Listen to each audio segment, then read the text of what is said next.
So if you watch my other video, you'd see what I wish I could have done differently with my LS, throwing it in the car. Now this is 3rd gen specific.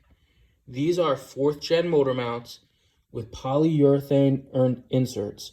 What you do is you drill out the rivets, clean it up, put these in, and then you bolt them down.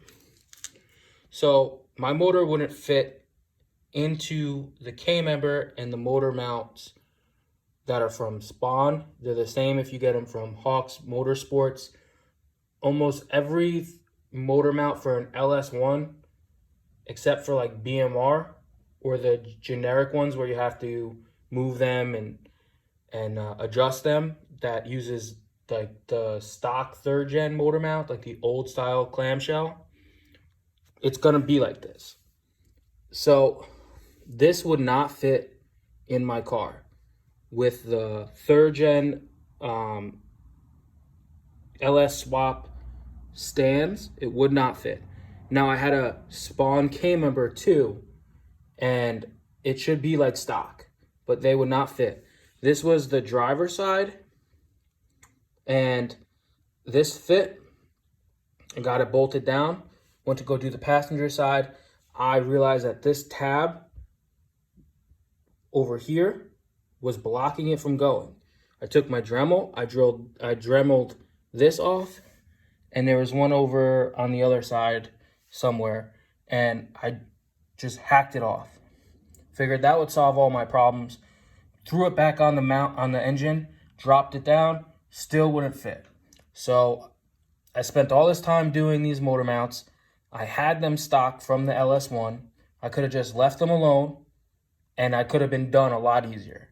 So this will not work. The solid motor mounts will work, the poly won't.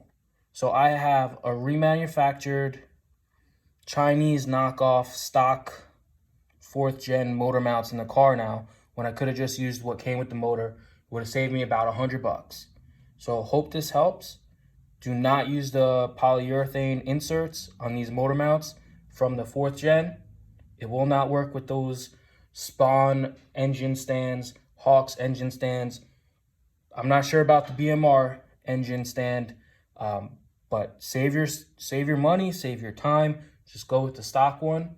You can. I'm going to put polyurethane gel inserted. I'm going to tape off the stock towards the back, and then just insert a polyurethane gel. It's like a RTV, comes in a tube. Just gonna shoot it in there, let it dry to make it a little stiffer, because I think this is gonna be a little too, the stock is gonna be a little too soft, especially with long tubes. And all my other bushings are gonna be poly. So I mean, we'll see how it works, but save your time, save the frustration, save the headache. It's not, the knowledge is on thirdgen.org, but I mean, I would have never even saw it until I had the problem. So I'm going to throw this up here. Hopefully this solves a lot of your headaches before it even happens. The other thing is, these are side specific. So the way that it works is the 3 rivets are the top.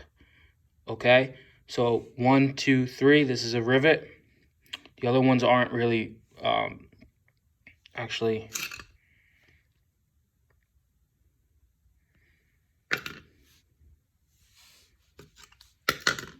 Yeah, so this is the top. So the 3 rivets are the top. So this would be driver side. This would be passenger side. It's side specific. You see this tab? See that tab? It's side specific. So that could be another one of your headaches. Hope this helps. Thanks for watching.